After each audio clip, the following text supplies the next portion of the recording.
There once was a man named Gold Roger who was king of the pirates. He had fame, power, and wealth beyond your wildest dreams. Before they hung him from the gallows, these were the final words he said. Our perspective is yours for the taking, but you'll have to join us first. We left everything we debated at the Yonko table. Ever since, pirates from all over the world set sail for the Grand Line, searching for the Yonko table, the table that will make their dreams come true. Yo, everyone. That is the voice of your Yonko host, Dr. Jace Attorney. And today, we are deep diving Star Wars Jedi Survivor. We are returning to a galaxy far, far away, not too long ago from where we last visited the Star Wars universe. We last covered Star Wars Visions. And not too long before that, we covered another Star Wars series, I think. I don't recall. But anyways, we don't always cover video games. But when we do, we tackle the big dogs.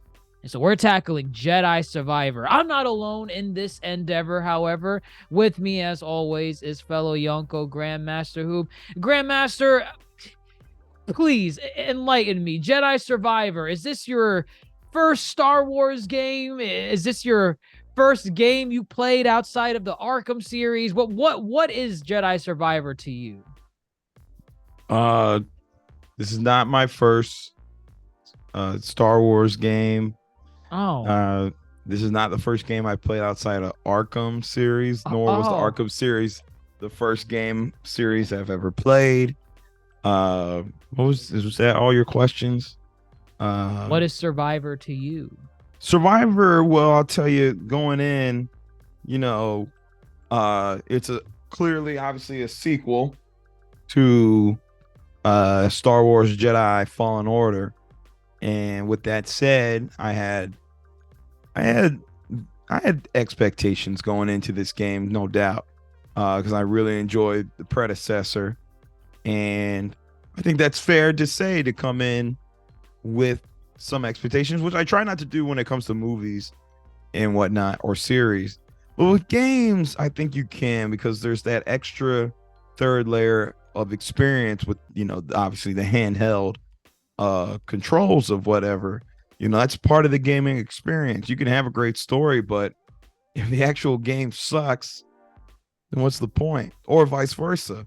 So I had some expectations coming in, and Jedi Survivor, I would say, is it's a lukewarm follow-up. I'll say that. Gasp. Lukewarm. Why? Yes. Not enough Batman. Not enough counters. Triangle the counter. It's not about counters.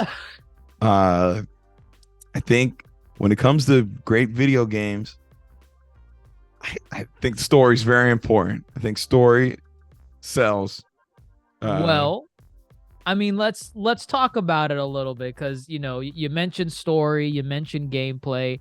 I mean, Star Wars, as long as it's been around, since the bygone era of the late 70s, there's been video games for Star Wars across multiple generations. But obviously, probably the one, there's some on the Atari, on the old school systems like the NES that no one really cares about, the Star Wars games that may have come out back then. But actually, some of those are good. There's Super Star Wars on the SNES. Yes, I was gonna say, I think whichever one had Hoth, that was a good one. That was probably Super Star Wars. All right, then. That one, yes. And obviously, like you mentioned, they spanned multiple different genres. Some were side scrollers, some were flight simulators, like Rogue Squadron. Some were, I don't know what you would call it, I guess, like tactical shooter or team-based shooter, with like a Battlefront. Sure, Battlefront. Yeah, that's an era. Do you know what Battlefront is? I do know what Battlefront is. That is a game I definitely frequented on the PlayStation 2. Okay. Specifically Battlefront 2, which is that is superior. The best one. It Correct. is the best one. I would say it's the best in all the Battlefront series. I think most would agree. Yeah. Oh yeah, I loved Battlefront. That was great. Battlefront 2 was really good. Yeah. I mean, yeah, you had like games that tackled multiplayer, single, like Battlefront. You had games that tackled single player that kind of dove people into like the power fantasy of being a Jedi, like Force Unleashed. Did you ever play Uh, Force Unleashed? I did play Force Unleashed. I played on PlayStation Portable, PSP. Ew. Um, I Ew. it was fine, whatever. Was that Graphics was not that is that in the same vein like how you played Spider-Man Web of Shadows on the Wii no. or something? Listen, Spider-Man Web of Shadows on the Wii is fine. It is you're not supposed to play it on PlayStation 2 because then it becomes a side scroller. Oh, really? Yeah, it is a side scroller. Wow. I What did was not. what was initially bought for me one year was the PS2 version, and I said we have to take this back. I don't want this, mother. I just had to explain because the idea It's was not the same. the idea was your brother, you and your brother are gonna be fighting to play over the system. I said he's playing on Xbox. I was gonna play it on the Wii. I was like, Oh, we that's gotta funny. take it back. That's funny. It's That's gotta funny. go. Um, So, but yeah. yes, you mentioned you played Force Unleashed before. I remember Yes. enjoying Force Unleashed. Not it's not as great as some people will claim it is. It's a little clunky by today's standards, but it's fun. It's It fun. has its moments. It has its moments. It's a power fantasy to be a Jedi, or a Sith in some cases. It's like a choose your own path type of deal. But that was what Star Wars was throughout like the 90s, 2000s, and early 2010s. The reason why I want to make this division is because Star Wars and video games made a clear like distinction post Disney acquisition. Because Star Wars games were churning out left and right. Star Wars games just kept coming and coming and coming. You had a Battlefront 3 that was in the works, that was mostly completed, never saw the light of day because of partially because of Disney acquisition. You had Star Wars 1313. You've heard Star Wars 1313? That never saw the light of day, right? That never saw the light of day. It was kind of like LucasArts' attempt at injecting Uncharted formula into Star Wars. I see. Like cinematics, explosions, Sure. cover-based gunplay, like Uncharted, the Uncharted series. Right. So, but that got canceled as soon as the Disney acquisition happened, which is a shame. That one trailer we got looked really good. But post Disney acquisition, there was a shift. There was now a major focus on only one company is going to have exclusive rights to making Star Wars content for video games. And that was EA, aka Electronic Arts. And that's why for a number of years you only saw the EA's rebooted Battlefront 1 and Battlefront 2. And that's it. That's all you saw from Star Wars video games. It was multiplayer. Multiplayer was the way of the future. And this was coming from an attitude where EA, at the time, thought that single-player games were going out the window. It's not the popular thing anymore. People want to play multiplayer. They want to play with friends. Dated mindset. They were clearly wrong. They thought single-player games were dead. I'm glad they were proven wrong. But the diamond in the rough was this little the little engine that stood amongst the rest. And that was Respawn Entertainment's Star Wars Jedi Fallen Order, which was coming out at a time where there had not been a single player based Star Wars game in years. If I am not mistaken, the last one would have been Force Unleashed 2, which I think, when did Force Unleashed 2 came? I think that was 2010. 2010 or 2011? Force Unleashed 2. Oh Yeah, gosh, 2010. Yeah, 2010. That was the last, to my knowledge, the last single player based Star Wars game released. Fast forward to 2019, 9 years later, 2019's Jedi Fallen Order. It had a lot riding on its back. There were no microtransactions. There was no multiplayer. It was just straight up a single player game with a story. And you were just going to play it and enjoy it for what it was. And my God, did I think Jedi Fallen Order, the first game, was fantastic. That game was phenomenal from top to bottom. You ever played a Souls game before? I'm assuming no, right? I think I played maybe a demo. Okay. I can't remember on what, but I've dabbled. I understand the concept. I only ask because, I mean, this series, the Jedi, I guess the Jedi games, because that's Jedi is like the tagline. Title. Yeah, the title. Yeah. They're kind of in that genre. It's kind of like a Souls-like, and not as difficult, but it's in that same vein. You have this open world map. You fight tough enemies. If you die, you lose majority of your XP. You got to go find the enemy that took your XP. And you got to beat him or hit him once to get your XP back. Definitely a different change with how, like, for example, Force Unleashed was. Force Unleashed, it was just full on, like, just I literally remember some of the abilities. You could spam I think it was the B button to force push, and Star Killer would go in the air, go boom, boom, boom, boom. Ridiculous. You can't do that in Fallen Order. You can't do that. Absolutely the hell not. No. But I love Fallen Order. I love the gameplay. I loved this post Disney acquisition Star Wars where they created a character. And I know there's technically Rebels, but let's leave Star Wars Rebels in the background for now. They made a post Disney acquisition character where I was like, oh my God, I love this character. I love this new cast of characters. I love Seer. I love Marin. I love Grease. I love everyone here. And it's good. It was such a breath of fresh air for Star Wars that we hadn't gotten in years. Because before that, again, the lackluster rebooted Battlefront 1. Terrible. The rebooted Battlefront 2. Before the updates were coming out, terrible. You didn't have a good Star Wars game out there. I think you're forgetting one good Star Wars game. Don't say the Kinect one. Oh, no, I was going to say of the Lego variety. Those don't count. Lego Star Wars don't count. You heard them. Those ain't real games. Those wow.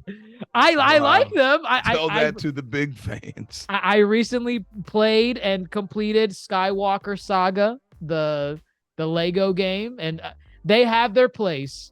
But it's not in the bigger conversation of major Star Wars game releases. Oh, some people might have something else to say, but that's fine. Lego Star Wars, not in this convo. It is not in this convo, but I liked Fallen Order. I love the journey of Cal and him finding himself in this war-torn post-Empire era where the Empire's just, taken over. It's like not too long from the Jedi Purge. It was a great story. I don't know how you feel about Jedi Fallen Order in general, but I loved everything about it. Just, yeah, it was like the places you went to, the people you met, the gameplay, the abilities, from top to bottom. If I were to give a score to that game, I'm telling you, it's like between a 9 and a 9.5. It is so fantastic. I love that game. No, I'm similar sentiments. I think what that game just really does really well is they create a story in an established time frame within the Star Wars mythos, being, early beginnings of the Imperial reign, and I think it's interwoven really well. There's many factions of Star Wars that permeates in that story, and it fits. Uh, Inquisitorious. the Inquisitorious done very well. Obviously, you know, the fallout of the Jedi Order and those who survived and what they're going through. And then even characters like Saw Gerrera, Forrest Whitaker That from was Rogue nice. One, he appears in the game. Tarful appears in the game. And then, so I like that. I like that. And then I just really love, there were some just really strong cinematic moments in Kashyyyk. that game. Kashyyyk, beautiful sequence capitalized by a great boss fight. Uh, the gladiator scene where they throw you into the gladiator, That was pretty good. right? And Seeing then Dathomir, like a planet we, to my knowledge, we've never visited before in a game, in a Star Wars game. not in a before. game, no. And that's cool too. That's here they are giving us Clone Wars. We see Marin, she's a Night Sister. We know they were massacred. Dooku came and like ripped them all to shreds. We know this. It's cool that the continuity is there. And it's continuity that is outside of the Skywalkers, Obi-Wan, you know. Right. The Star Wars world is so vast, so I enjoy seeing aspects of it that are not centered around the things we always get. So, and then yeah, the finale of that game too is just probably one of the best video game my finales God. I've ever experienced. That's not saying much, but I think it's saying a I- lot. It's I- really good. I agree. It is up there. It is up there. I love that ending sequence. I mean, spoilers for a game from 2019, but you know, Darth Vader is there. I mean, just we talked about this very briefly, I think, when we finished Survivor. We were like, man, remember that ending from Fallen Order where Darth Vader is appearing right behind I forgot the who Krilla? Trilla, the Trilla. second sister. Right. Just, oh God, the presence, the breathing, just everything about that ending sequence. And then the ending itself, where they leave off on, you know, where Cal, you know, he destroys the holocron with, you know, the locations of the Force sensitive kids, I think. Yes, correct. And then he's like, well, where to next? I just love, I don't know, something about that line I just absolutely loved, to know that, you know, they saved the day, I guess, but their adventures continued. So, you know, the game ended on a great note, great ending, and obviously with the great reception that Fallen Order got, and also proving to EA that these games can work. Single player games are well and alive. So I don't know what executives at EA were just high on something, saying like, yep, single player games are dead. No one wants to play them anymore. I'm glad Fallen Order proved them wrong on that. So a sequel got greenlit, and fast forward, oh my God, 4 years later. That's 4 years. Yeah. 4 years later, we are blessed with Star Wars Jedi Survivor. And it ultimately comes down to the question, did it improve on, you know, the design and gameplay and story of Fallen Order? Did it just give us more of what we loved? Or did it fall short? Did it stumble? Did it start strong and maybe trip along the finish line?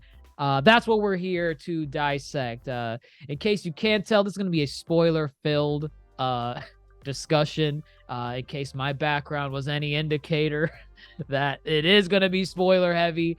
So yeah, buckle in, because we're talking about everything in Star Wars Jedi Survivor. But where do we pick up? It's a time skip, right? Time skip from 5 years. 5 years. I guess the same between the games. 5 years, yeah. Which is insane. Because I did not expect them to have that significant of a time skip, because now Cal's all grown, so is Marin, Well, he's not even all that grown, which is crazy that in the first game I didn't realize he's like only 18. I thought he was young. He was 18 in the first. He's in his teens. He's like 18, 17. Okay. I mean, So early mid-20s is where he's at. In this game, in Survivor. yes, right. So he's still relatively young in the grand scheme of it all, which I guess puts more perspective on the first game, if anything. Right. It definitely, right, because in the first game he felt more like a child, like scared, not knowing where to go or what to do. The reason why I think it was such a big jump, in this game you could customize Cal's appearance, like to a heavier degree than in the first game. You could change his beard, his hair, all that stuff. There's an outfit that you could take the sleeves off of his arms. Homie's a little built, and I don't remember him looking like he had biceps and triceps. He's more scrawny in the first game, so he's much more scrawny. Clearly, he's aged and he's been working. He's not sitting around doing nothing. He ain't just twiddling that lightsaber. He's out there getting shit done. He's public enemy number one for the Empire. He's continuing the strong fight for Saw Gerrera, which, funny enough, he's mentioned so much in the beginning, but I guess they didn't write Forrest Whitaker in, or they didn't have time to bring him in. Maybe he was busy. Maybe I don't know. Very interesting, because he was a relatively significant point in the first game and this era of Star Wars, and given most recent years too. But yeah, he's not in the game. Weird. Very, very weird. It was nice to see Coruscant as the opening level. I think most Star Wars fans are big fans of Coruscant. It just feels like the New York City of the Star Wars universe. You can do a lot with Coruscant. And you rarely ever get to play in Coruscant, to my knowledge. Right. And if you do, like I remember in the original Battlefront, you just were in the Jedi Temple.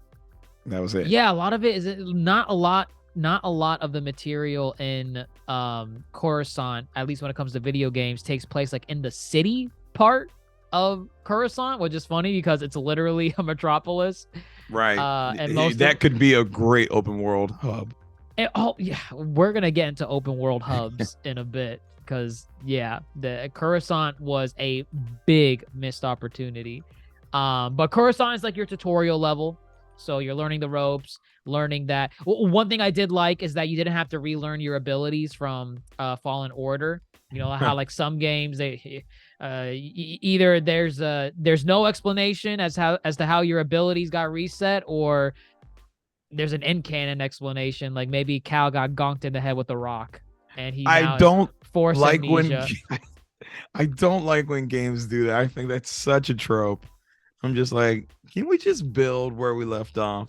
Right. And then, which I think this game does a really good job at. As you said, just they're basically saying, please play the first game. Yes, go play it. For God's sake, it's a story-driven Star Wars game. Play the first one so you know who these people are. Right. Don't come in here swinging like a noob. Like the mechanics of the game are fantastic. So it is easy to pick up, more or less, but I'm glad for returning fans. It's not, let's start at square one. Right. Yes, I'm glad they did that, and they just built upon what was already there. So you get introduced to Bode and his motley crew, or I guess your motley crew. I didn't care for these characters in the beginning. I mean, I don't know. They get killed off, except for Bode. Another black man down. That's all right. Who's counting? You thought he was alive when he left? They were the only two left, and then, boom, just blew up. Couldn't have another black character in the main story. Nope. You read that interview. There was a quota. There was a limit. Once you got to 2, it's like, no more. Oh my God, Saw Gerrera wasn't even in the game. He's not even in the game, right? Oh my God, that's funny. It's fine. That's another topic. That's for another day. But so this is where my first criticism of Survivor comes in, because you're with a new band of crewmates, including Bode, And your first question coming into this game is, well, what the hell happened to like the friends? Where's Seer? Where's Marin? Where's Grease? I know it's been 5 years and a lot can change, but we left on such good terms on in Fallen Order. It's like, what happened? And literally Survivor, we kind of briefly talked about this. From here, it's you trying to get the band back together. The Seer, Marin, and Grease, they all split up because they all had their own goals and aspirations to take on with the galaxy. I think Seer wanted to do more with, restoring the Jedi. Marin wanted to, I want to find my place in the galaxy, Cal Kestis. Okay. Go ahead. It's generic, but I guess it works. Very. There's like not even a specified reason, but sure. But see, I just didn't like that because now the crew is split up again from Fallen Order because, you met them all through Fallen Order one by one and you became a band together. Now they're split up again in Survivor and it's you trying to bring them back again. And I didn't like that. I don't know. It felt repetitive in a way from where we left off last time. It's like we're bringing the crew back together again.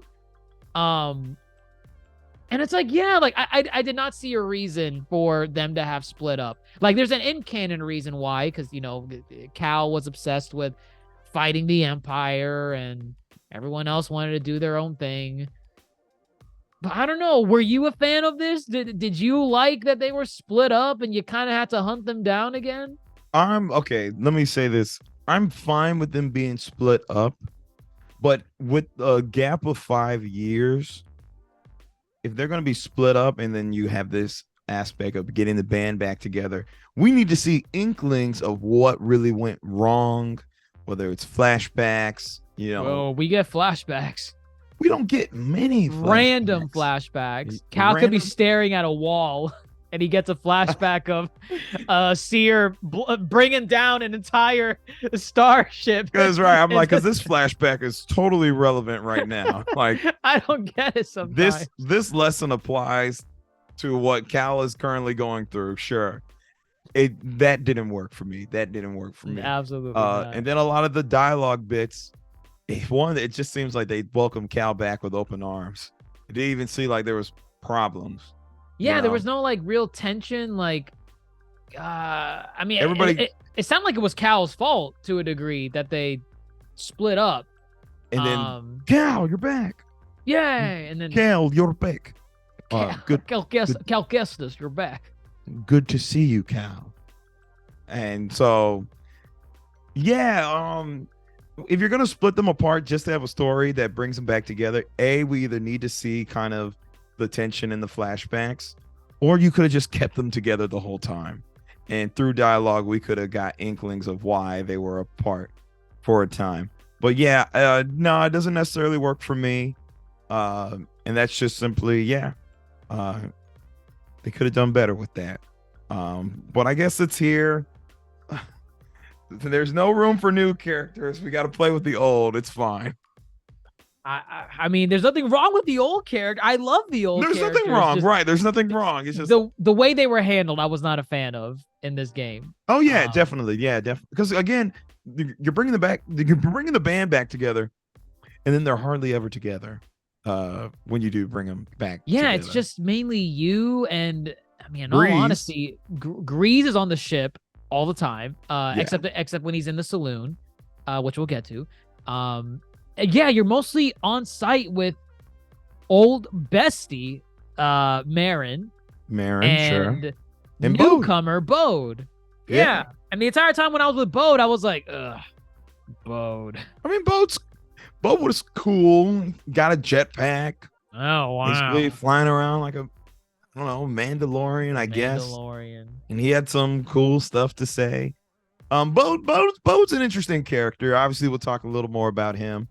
I will say I am a big fan of Cal and Marin. Do you ship Cal and Marin? I do. it's crazy because maybe I from Fallen Order, I did not see this. Absolutely. Nope. From Fallen None of Order, it. I None of said it. Respawn, they are making these two get together at some point. And by the sequel or there was Oh something man. there, and I knew it. I knew it from day one. I tell you, the moment where I think they were sitting at the fire at night, first trying to get to the Jedi temple in Jeddah, Oh, yeah. and she cuddled up next to Cal. I was like, huh? Marin? Marin? But you see, like stuff like that, I feel like that's stuff that's hinted at that was developed during the time skip. And we never, I feel yeah. like that was not sudden. I don't think that there was no tension whatsoever between Cal and Marin, and then all of a sudden Over when a they meet up span of again, 5 years. there's no way there wasn't. And then all of a Right. sudden now she's like, Cal Kestis, I found myself in the galaxy. I know what I want, and I want you.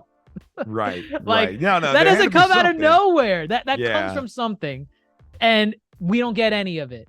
We don't get any of the maybe the hints that maybe Cal got when they were together. Maybe they were a thing before they split up, and she went off into the galaxy.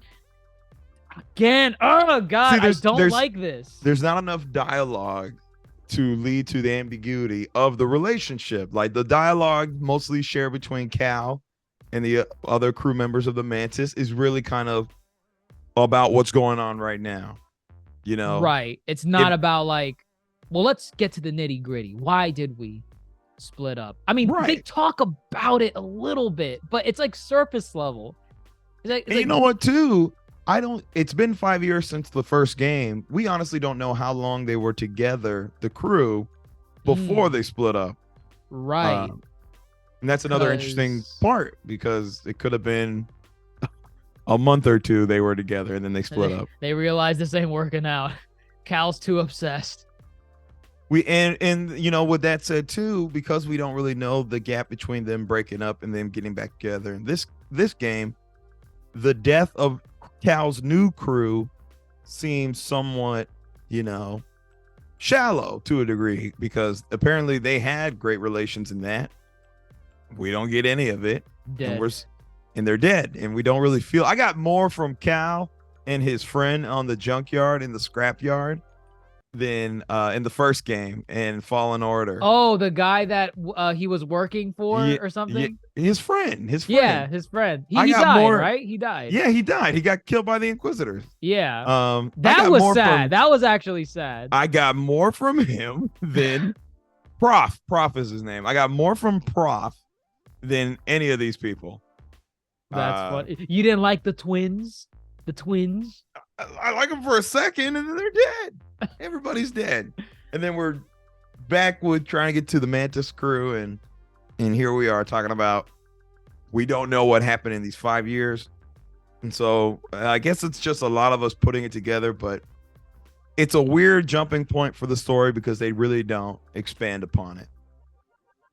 Right. Yeah, they just kind of reintroduce them and they say, all right, let's get to the big stuff. Let's move on with the story, and let's get your feet wet on Kobo, the first of 2 hub worlds. Definitely one of the things that was advertised a lot for Jedi Survivor was how they were expanding the way worlds were handled in the first game. You know, there were multiple planets in the first game.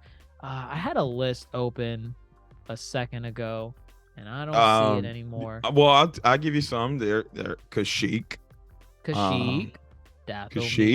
Dathomir, Bogano. Oh, there's 5. There's 7 planets, of which only 5 can be fully explored. So what is fully? What does that as mean? in, like, because, like, for example, probably the Inquisitorius base, you can't really like it's like a straight path. It's like a sequence, yeah. So there's 5 worlds you can fully explore, which is Bogano, Zepho, Kashyyyk, Dathomir, and Ilum. Ilum, yeah, Ilum. Yep. So it's like, okay, so what are you gonna do in the squeakquel? And what they decided to do was, let's take the same number of worlds and let's make a handful of them open world, like actual fully expansive open world where you have to get on a mount and traverse the big empty space in between locations. On paper, I mean, it's something that you think would sound interesting, like make the worlds bigger. You like them in the first game, let's make that but bigger now and let's expand on it. On paper it sounds good, but then when you think about what made the original worlds great, it's part of it is just how condensed they were and how the level design was crafted in a way where it felt like a puzzle. Every place felt like a puzzle. You couldn't access it at this point. You couldn't access this area at this point because you needed an ability. Stuff like that. It felt good. It felt very Metroidvania. Metroid's a good comparison. Yeah, that's very Metroid. Can't access this door until you get this upgrade. Exactly. I love that. I love that about the original. But when you make it open world, you run into some problems, and we got some of those problems here. Of course, it's got to be said, and I don't care how many updates post-launch this game got, because I'm telling you, I played this game as of the date of this recording, May 23rd, at 8 p.m. when I played it. And that game still runs like ass on Kobo, on the PS5, on performance mode. And Grandmaster Hoop's looking around like, I can't tell the difference. Listen, I'll just say this. Specifically in Kobo, quality drops a lot. During boss fights, during exploration. Let me tell you, the game shut down on me a couple of times. It shut down on you? Oh, I guess I didn't tell you this. I think it happened twice after I tried to ride a Neku. The bipedal. Yes. Okay. Yes. Yeah. And I was like, I don't think I'm ever gonna ride a Neku again unless I absolutely have to. Wow. I'm sitting here complaining about performance, and I don't think I've ever had the game crash on me. It had crashed on me. It ran terribly, but it never crashed on me. Although I'm not surprised. I'm not surprised that it did crash. Yeah, it did. Yeah. And I mean, it's no surprise. This game, day one, got a lot of flack for its poor performance. Frame rates would be dropping down into like single digit territory, like 5 frames. And at that point, you're playing a slideshow. The PC version was just apparently the worst of the worst. So day one, this game was next to unplayable, but patches have come out since then. There have been performance improvements, but it's still not optimized. This game is 150 gigabytes minimum. That's just the base game, not including patches, and it's just absurd. It's absurd. This game was clearly not finished. It's not fair. Not fair. It's not fair. It's Jedi Fallen Order, I feel, didn't have this kind of rush to get this game out. Took its time, perfected. The moment you announce a sequel, there's just this, this. We must release it now. What? It's not ready, my lord. It's not ready. It's ready. Do you want to lose your finger? I'll have your tongue for that. Anyone else think the game's not ready? And it's like, if the game's not ready, please, just wait. Take a page from a recently released game from a Japanese developer, Tears of the Kingdom. I know we've been having our anime arcs in the Discord and in the chat on Tears of the Kingdom, but one thing I will praise for a game like Tears of the Kingdom is this game recently revealed, Tears of the Kingdom, Zelda, This game was ready last year to come out. The game was done in March of 2022. They delayed this game a whole year to make sure the physics of the game worked. Japanese developers do this all the time. All of them don't do it, but majority of them do. They will delay their games until it is ready. But this Western mentality when it comes to game development, I just hate it, because then you get a game like Jedi Survivor. It's not ready, my lord. Release it. We'll patch it. No, Thanks. we don't want patches. Because then you don't know how long it's going to be until it's patched properly. It's been a month, over a month since the game came out, and it still runs like doo-doo on performance mode in the open world. But I digress. We'll probably touch performance again once we get to like final scores and everything. But you get introduced to Kobo, right? Big open world, runs like ass in the open world. But once you get into like the condensed areas, like, you know, the linear sections, that's where the game stabilizes. It's running a lot better.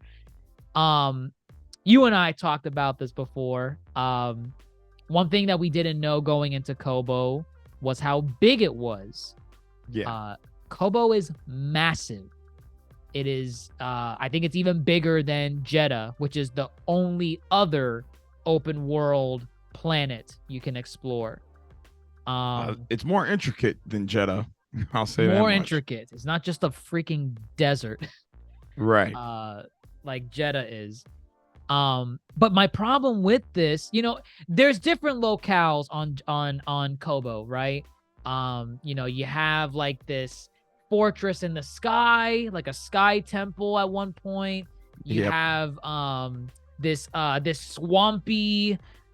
It's a swamp. It's a whole swamp. It's a swamp.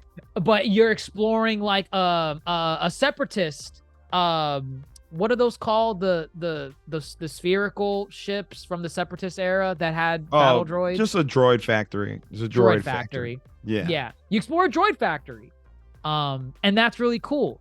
But I just didn't like how this was all on Jeddah when these could have been their own planets. I don't like that.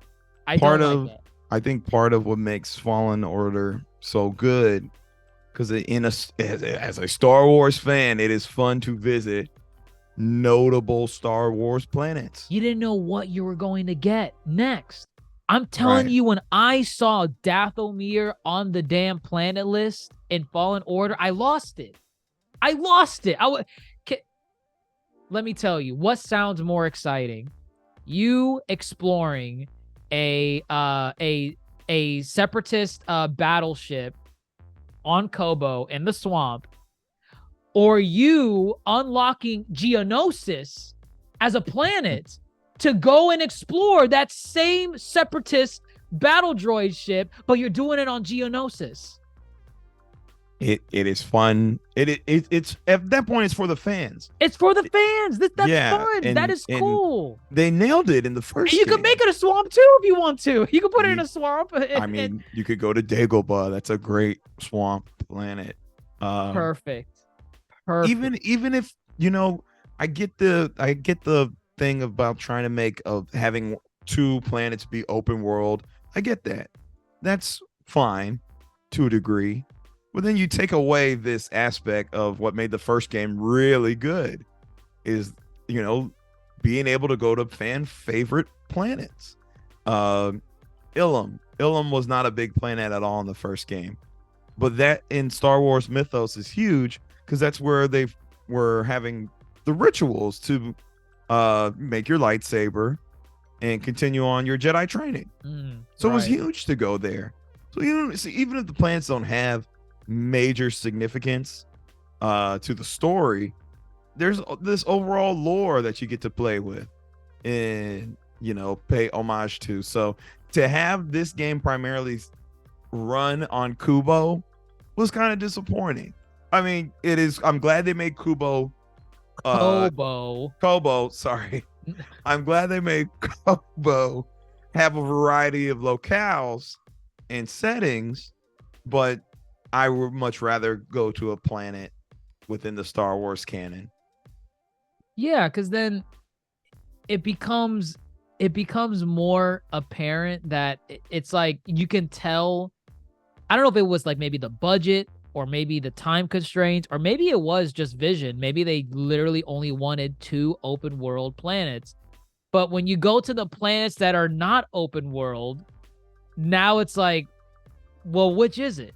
Which did you want to do? Did you want to make the planets open world, or did you want to do it with how you did it in Fallen Order? Because I'm telling you, the entire game, the further I got in the story, when I realized I was only exploring Jeddah and Kobo, I was thinking, oh man, at some point, I'm going to be getting another open world planet, right? Like Tanalorr, the planet they keep talking about in the entire game. But no, you don't get it. You don't get it. It's just those two. How many worlds are in this one? It's Kobo, Jeddah, Coruscant, which I'm a little iffy on because that's basically a tutorial, but sure. Coruscant. And then I think the other moon. two, Kobo's moon, Kobo's moon, and then the Empire base, which I basically count those as 2 of the same settings. Like they're both stations. These structural settings that have a purpose. They're not planets. Right. So I find that super disappointing playing the game. I wanted to go to take me to Hoth, take me to Naboo. You don't even gotta take me to like planets that are already in the canon. Take me somewhere new. Oh yeah, Bogano and Zepho were brand new. I'm okay with that. I'm okay with that. You could have done something. God, can you imagine going to Mustafar? Or okay, here we are just listing all the let's show everybody how big of Star Wars fans we are. But I just wanted more. I felt like smashing all these little locales onto one planet, which was Kobo, because Jeddah barely had much of anything when it came to different thematic locations. No, it was just straight desert. Right. So Kobo was like the main focus. It's like, it's flawed. I was not a fan of it. It's also too. It's this push for open world. Every game needs to be open world. Not every game needs to be open world, right? They really don't. Unless you go all in on open world and just make one world this open world. So nah. Oh God, I hope they don't do that in the third one. God. I hope not too. But Kobo does not just function as the only one of the 2 open worlds in the game. It also functions as your cantina, your own personal cantina. I did find it rather annoying that you had to wait for a loading screen to walk into the cantina every time you're walking into it and walking out of it. But aside from that, I like the concept of the cantina. I've always been a sucker for games that kind of give you this hub area that you always come back to, and you slowly see it grow into something throughout the course of the game, whether it's you're recruiting people, you're building structures, you're opening shops. Like I've always loved that in games that do that, and I pretty much liked it here.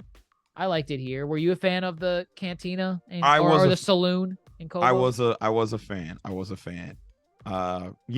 Just as you said, it challenges you to talk to what you think are just NPCs when they might be more than just an NPC. They could have significance. May give you a mission. Right.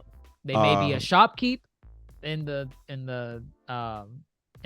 saloon. And then sometimes when the cantina was upgraded, the saloon was upgraded, it led to more missions, or it led to more character interactions or rumors and whatnot. So no, I did appreciate that aspect too. I like that. I was tending to my garden all the time on the roof.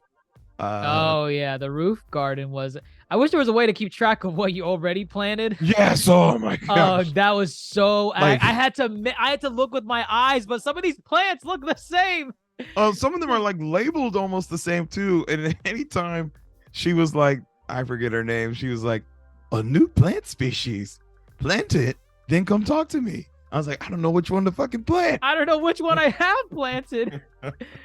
That was annoying. That was really annoying. And also, I wish those plants could have contributed to some, like, I don't know, health bars or attack boost. Yeah. They were just there to be plants. If you have a green thumb, you can I was like, this is a missed opportunity. Why the hell am I planting plants just to plant plants?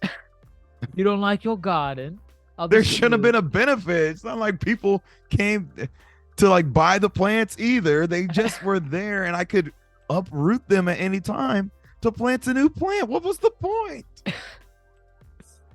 I mean, it was a silly feature. I mean, it's there. It's just something extra. It could have been cooler, I guess. It could have been cooler. It could yeah. Yeah. But the canteen overall is a great addition, and just the town building around your interactions outside of Kobo. You can even recruit people from off-world. That was cool. Oh yeah, that's right. Yeah. It doesn't just have to be people you met on Kobo. You can be people on other planets, and you'll say, "Hey, I know the saloon on Kobo. Go check that out if you want to." Yeah. And they'll go back and you'll see them in the cantina, and they'll have these little personal stories if you're interested in that to learn more about them. Like that guy that looks like Thrawn in the office. Same species as Thrawn. Right. If you don't know who Thrawn is, you better get on it soon. You better get on it soon. He's gonna play a big role coming up eventually. Yeah, it's happening. Speaking of big roles, new antagonists in this game. The Bedlam Raiders. I mean, you still have the Empire. Empire's still a problem in the galaxy, but obviously you don't want to do too much of the same thing from the previous game. So the question is, well, what do you do to spice it up? You introduce the Bedlam Raiders, a new faction of hooligans that are just terrorizing people for the hell of it on Kobo. But one thing with the Bedlam Raiders that makes them interesting is they found a separatist battleship and they woke up all the battle droids on it. So now you're fighting battle droids in a Star Wars game post Jedi Purge. That is so cool. I love that. You get all your Roger Rogers. You get all of your silly banter between the droids and the humans. I mean, whoever's idea was to make it make sense in canon, you did a fine job. This was fantastic. I liked fighting the battle droids in a same game where I'm fighting stormtroopers, and it makes sense in the lore as to why I'm fighting both of them. I like that. Were you a fan of the droids? Well, yes, I was, because well, I think we talked about this when we talked about Hogwarts Legacy and the lack of variety in terms of enemies, you know? Oh, yeah. It wasn't that much. The droids are here. You got your standard droids, your super droids. But then I feel Droidekas? Well, yeah, I was going to say, I feel they dropped some nice, again, this is for the fans. Droidekas are great. And all three of those that I've said are in the movies. Then we see Magna Guards, which were Grievous's personal bodyguards. We see them. They function just like it. You cut off their head, they can keep swinging. That's cool. And the Commando battle droids. That's straight up from the Clone Wars, the series. And they move just like it. They're agile, they're nimble. I like that. I like that a lot. I felt for the fans, and being able to fight them and have to adjust your gameplay style I love it. So I love that the droids are here. Welcome addition to the roster of enemies. And yeah, I think that was for the fans. So I'm definitely glad that they included them.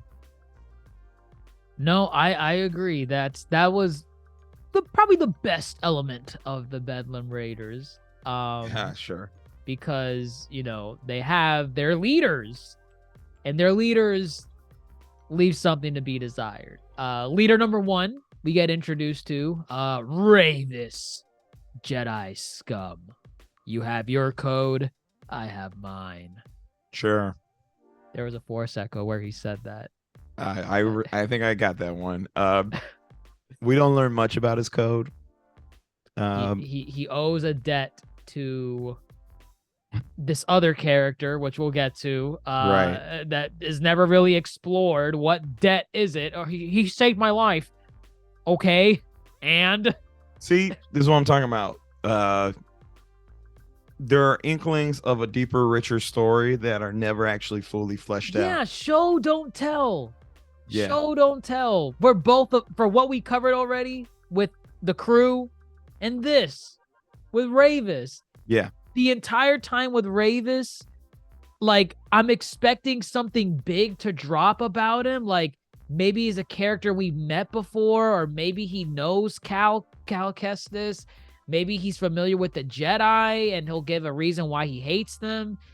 I was expecting something big with Ravis because you beat him early on. He's terrorizing fan favorite Turgle in the Kobo City. Turgle. Everyone loves Turgle, but Hey, Cal Kestis, you won't believe what shenanigans. Oh my god! Fantastic. Just brief side tangent. The new side characters they introduced for the most part are pretty good. Turgle, fan favorite. Everyone loves Turgle. I love Scuba, voiced by Scuba, yeah. DiMaggio. Scuba Stev is his whole name, which I feel is a play on Scuba Steve from Toy Story. No, Scuba Steve is from Big Daddy. Adam Scuba Sandler. Steve. Oh my god. Scuba Stev is his name. I feel there has to be a connection. I could see it. Yes, good as well. Fantastic. I like Z. I like Z.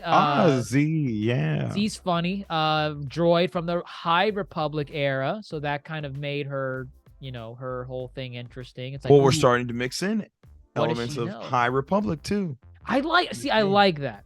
I like that. You're interweaving different eras of Star Wars into one game. You're in the current Empire era, but you're interweaving prequel era stuff into the mix, and then you're also doing High Republic. That's all cool. Yes. I like that. So yeah, side characters, the new ones they introduced, pretty good. But Ravis, I expect this big bomb to drop with Ravis, and it's like, it's just, he's not doing it for me. He's just a guy that is made of tentacles, I guess. Like, you cut off his arm and he has tentacles that can reattach. He can regrow, but he doesn't regrow when you fight him for some reason.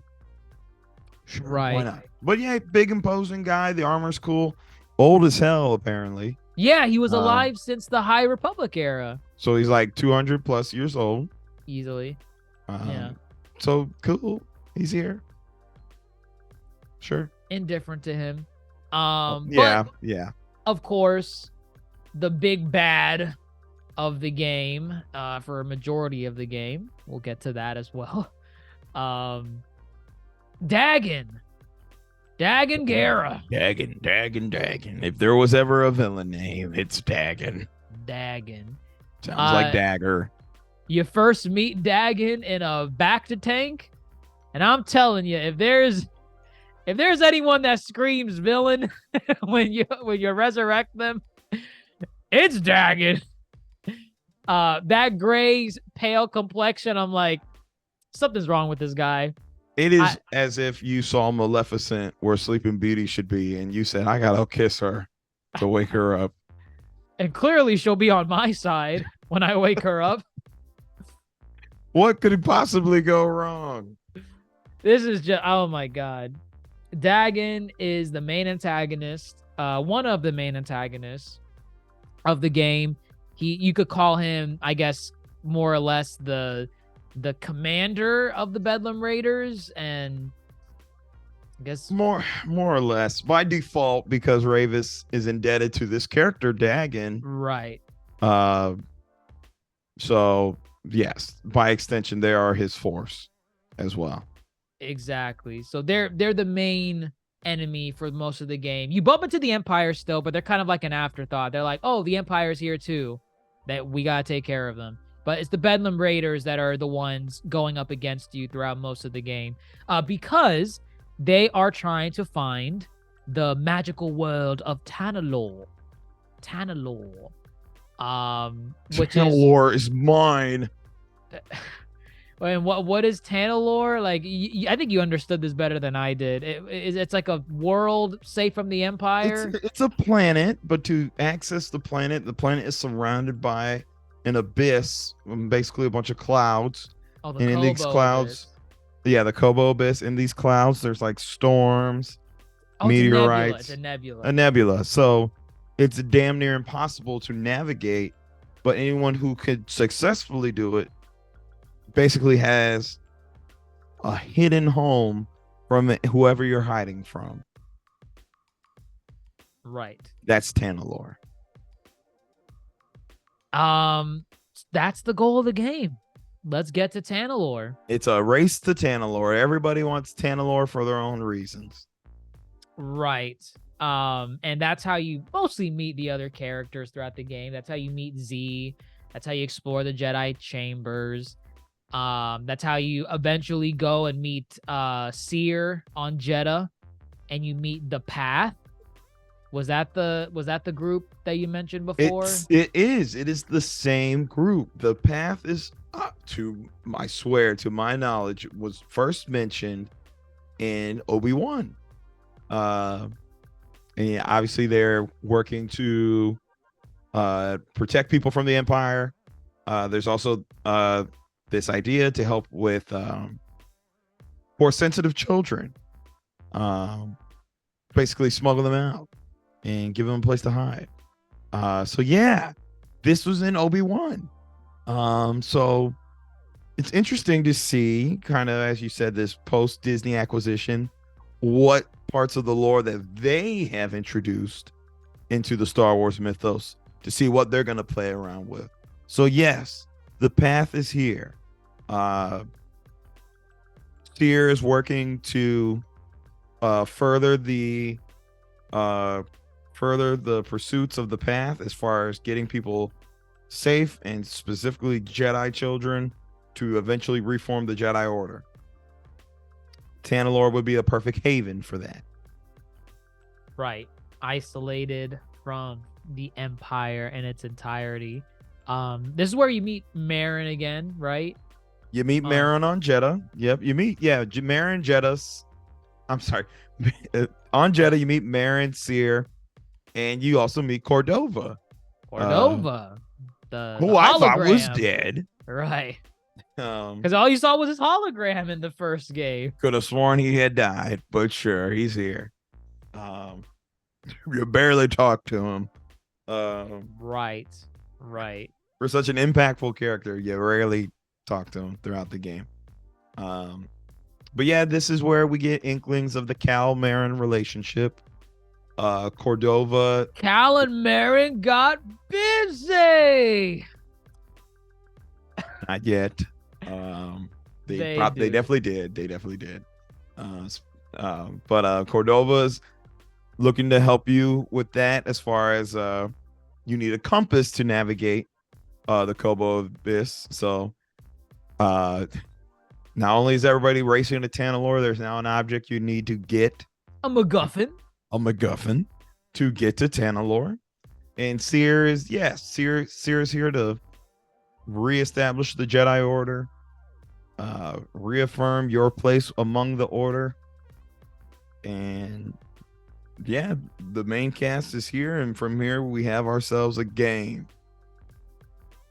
And that's basically the rest of the game. I mean, you get some cool set pieces, like, you know, the whole thing on Jeddah with the Empire drill.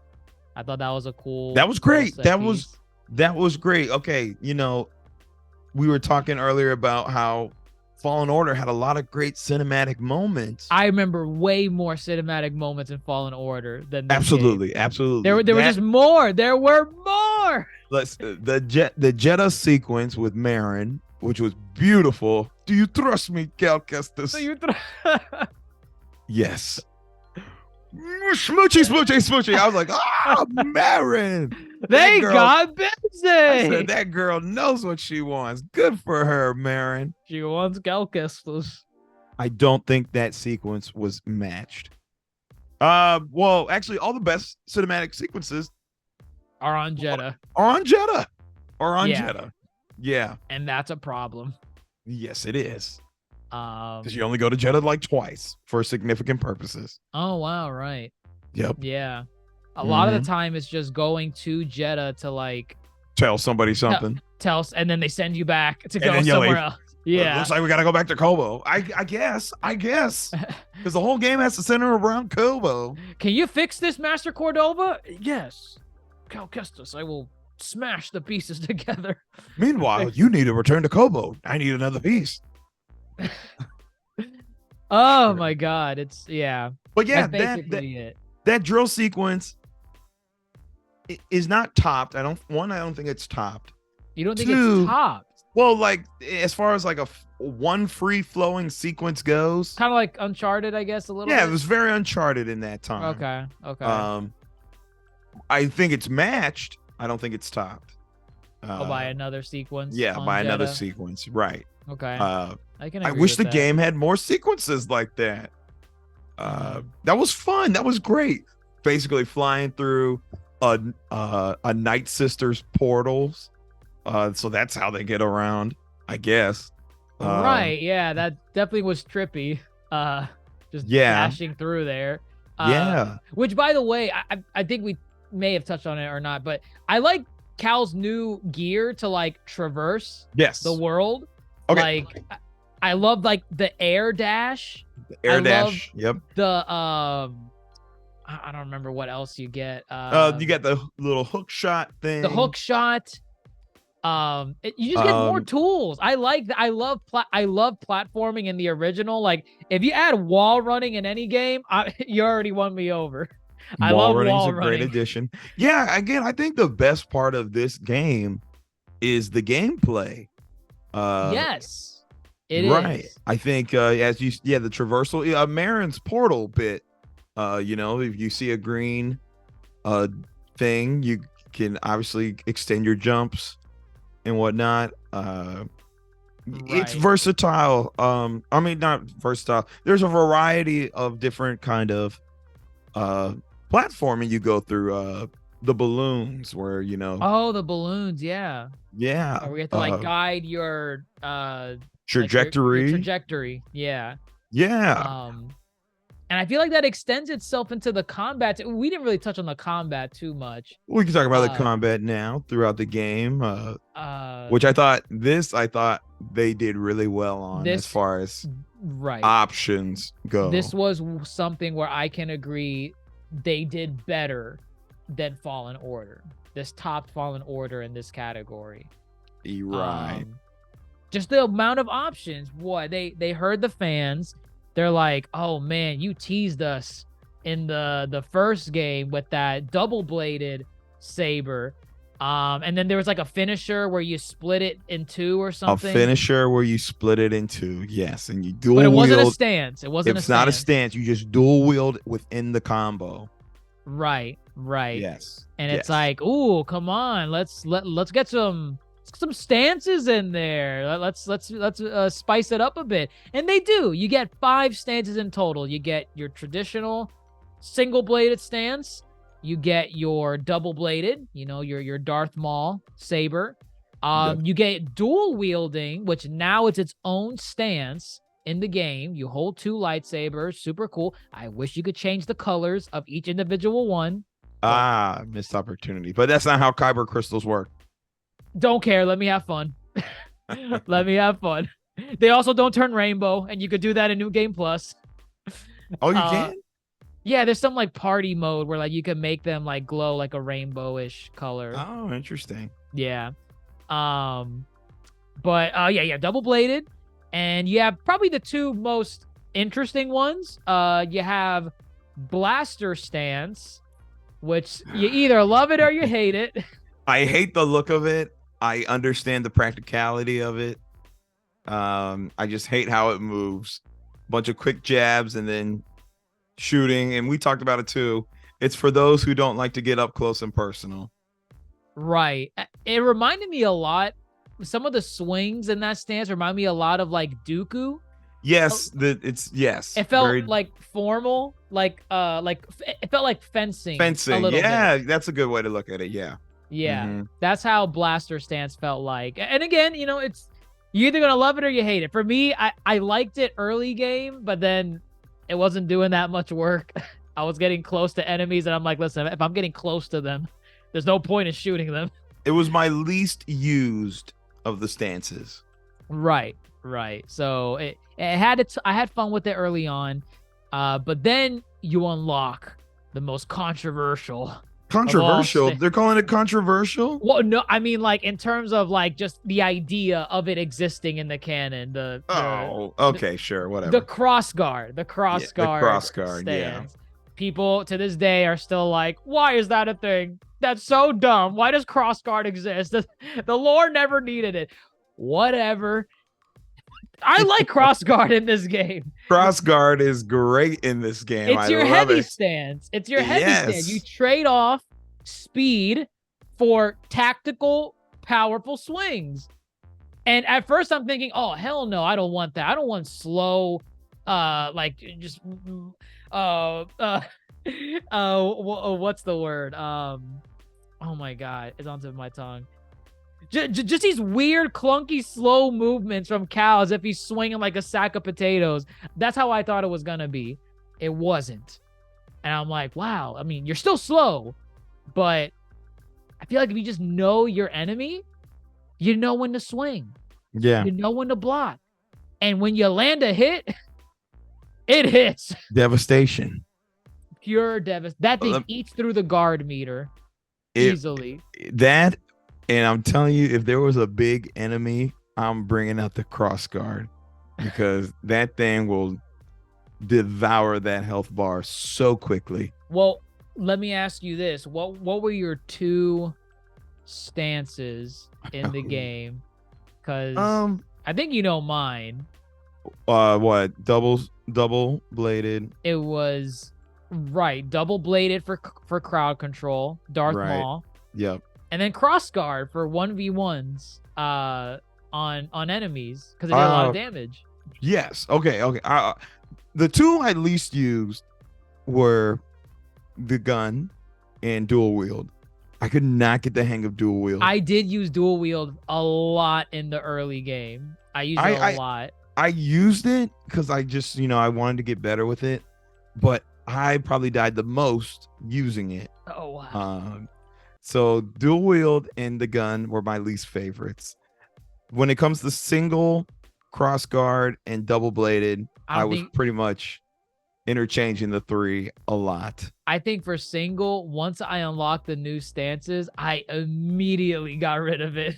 Oh man, I'm sure it has its moment. Like it definitely has. It's the most balanced out of all. It's the most balanced. I was gonna say there's practicality in it because it's just balanced. Right, right. But as soon as I got the new ones, I'm like, nope, I'm using the new ones. Well, I'll tell you, I feel I have to create some of my own cinematic moments for myself in the game. So one thing I think they always did great was being able to switch stances mid stroke or just whenever. Right. Yeah. I would go, sometimes I'd pair up single and like cross guard, and I'd be like, start with single, then I'm like, yo, big.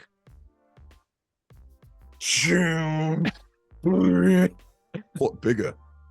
Boom.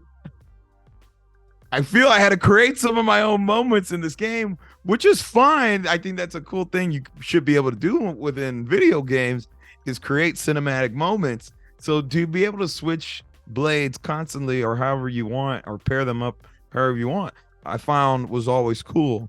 So I definitely would be going super fast and then swing out the cross guard and be like, time to take you down, buddy, or something like that. So I think they did great job on that. I did not, when they first give you the skill tree, and there's all those blank slates on the skill tree, I'm like, what the hell is that gonna be? What is that? You don't know about the stances? I did not know cross guard was gonna be in this game. Oh wow, yeah, I knew it was gonna Oh be in no, I there. did not know cross guard was gonna be in this game, and I did not know the gun stance was gonna be in this game. I had no idea. So when the cross guard showed up, because I think you fight an enemy, like a bounty hunter who's using a lightsaber, he's using the cross guard. Mm. And when you take him out, you take it from him, and then you go straight to a little workbench, and you make it. I was like, yeah. and I was like, oh my gosh, a cross guard, Kylo Ren. Kylo Ren before the sequels. Who would have thought? And you know what? It's even more practical because Kylo Ren's just emits. There's an actual guard below the beam to where. Oh, right. Yeah, I guess that helps. It's considered an exhaust thing. That's technically exhaust from the Kyber crystal. I guess I didn't need that logic, but sure. Stances work. I think stances are one of the strongest points of the game. Yeah, they are. And then plus, like, the force abilities. Those are really cool. Like force lift, force slam. Very good. Yep. Cool abilities. Force confuse. It was nice to confuse certain enemies. Helps in a sticky situation. Specifically monsters. It was great to confuse monsters. Yep. Have them fight on your side a little bit. So again, gameplay wise, the game vastly improved over Fallen Order. I'll give it that. Yes. Yeah, I think that's totally fair to say. Right. But aside from gameplay, the story trudges on. You keep fighting Dagon like 3 times. And then you finally beat him. Right? And there's some stuff about Dagon's lore, like you learn about how the Jedi betrayed him and they abandoned him on Tanalorr. He's just I don't know. I did not care for Dagon. I did not care for Dagon's plight. I did not care for his sorrow. I did think Kree, his friend, was a little excessive when she cut off his arm.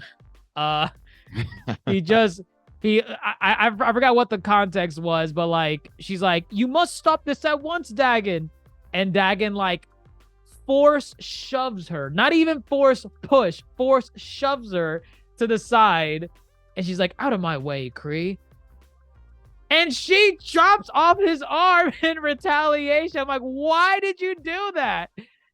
I will say, because she chopped off his arm, he did get some cool moments in the fights that you had with him. He slowly started using the force to fight with the saber. Recreate his arm.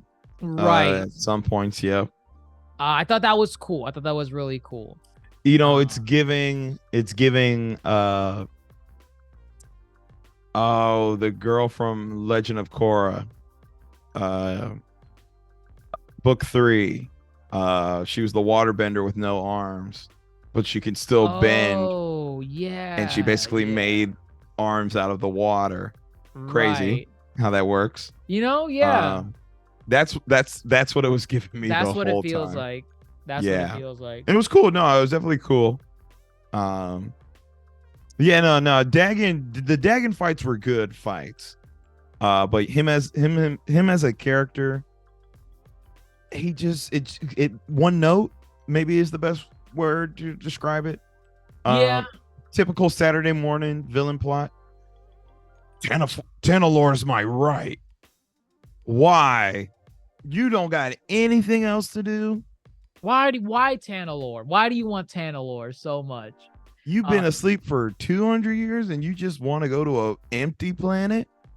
And you see, that's something that where they could have played with, because we just got done talking about Z and her being from the High Republic and how they could play with her knowledge of the High Republic and what her stance is on what's going on right now with the Jedi Order being decimated. And they do touch on that a little bit.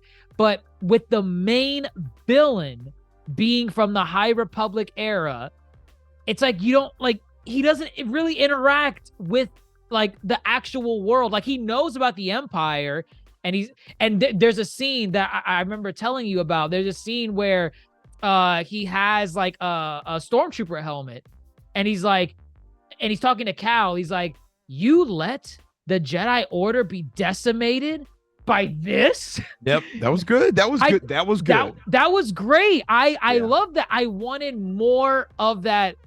I wanted more of that connectivity between what he remembers from the High Republic era to what the hell is going on now. But instead of doing that, he's just Tanalorr, I must get to Tanalorr. And when I get to Tanalorr, I will raise new Jedi and I will destroy the Empire. Thanks for mentioning them. Thanks. At least you did it now, you bastard. Missed for me, it was a missed opportunity to make him really, really interesting, given the era that he's from. Oh god, they could also I'm kind of over the Jedi betrayed me. The Jedi betrayed me. I'm turning evil. Because we saw that once in the last. That was almost all the antagonists in the last game. All the Inquisitors were former Jedi. Then you had random Malicos, whatever the Jedi who was that on Sith on Dathomir. Yeah. So I'm like, I'm kind of tired of this. Was he a Sith or a Jedi, actually? He wasn't a Sith. He was a dark Jedi. Oh, okay. Terran Malicos. I just feel I'm over it. So, when they first reveal, Cal's like, oh, come help me. And then, he does that was a cool moment when he turned the Kyber crystal red. Oh yeah. When you first meet him, I'm like, oh, good. He's going to be evil. I know it. That either he's going to ignite that saber and it's red, or he's going to make it red right in front of Cal. Right. So, I like that. But yeah, then just the rest of it kind of just evens out and doesn't really reach any new heights with him as a character. And then before you know it, he's dead. He's dead. You killed him. You killed Ravis, and then you kill him. And you're like, is the game over? Yeah, at that point, I was like, I am so confused. Because at that point, the antagonists that were pushing the game's narrative the entire time, they're dead. But the credits haven't rolled yet. So now I'm wondering, so what's the end game with this? Is Darth Vader going to smash in from the ceiling and say the age of the Empire is real? Is it going to be Palpatine? What is going to happen? Is it going to be Inquisitorius now? How long is this game? Who else is here?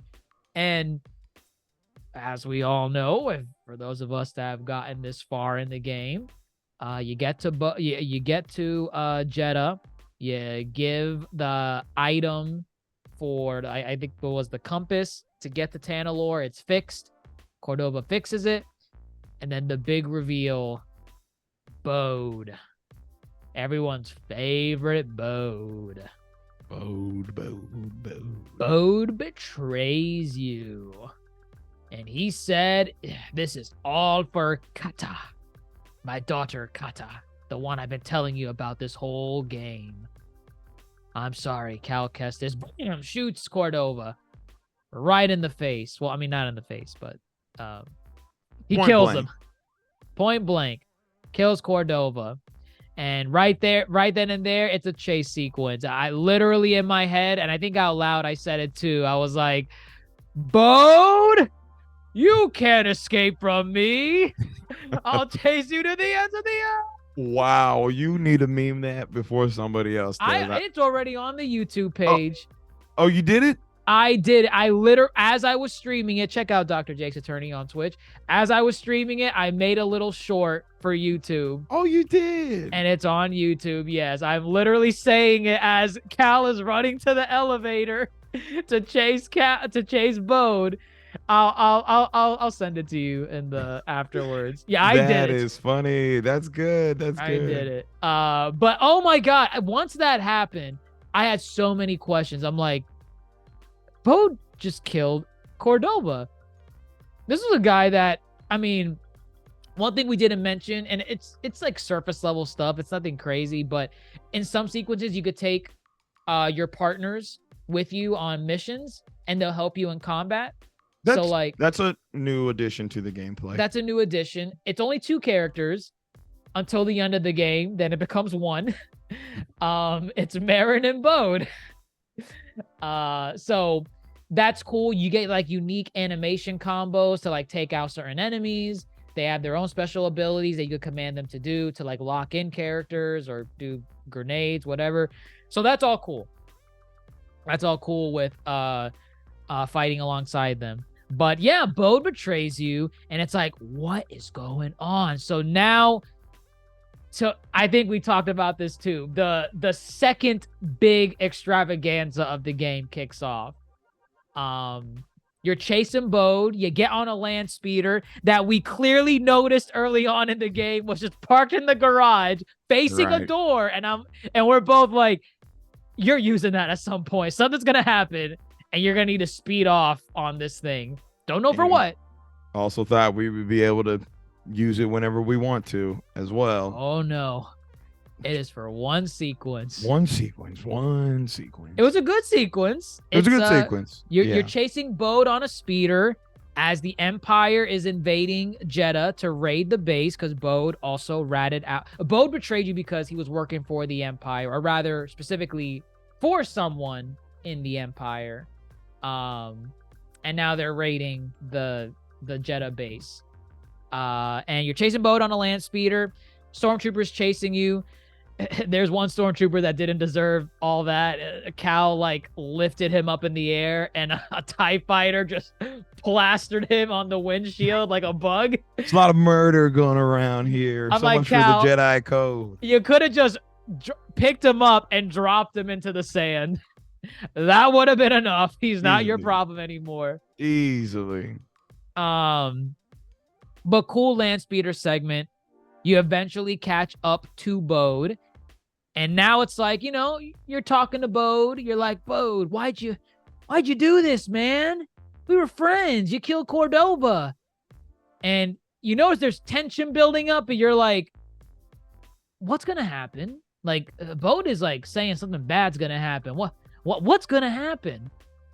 And I kind of, in the moment, at first I was like, is he a Jedi? Is he a Sith? Well, he's gonna use the Force. He's gonna boom. He Force pushes you. Okay. As pure shock value, I was blown away. I was blown for shock value. I was like, oh my god.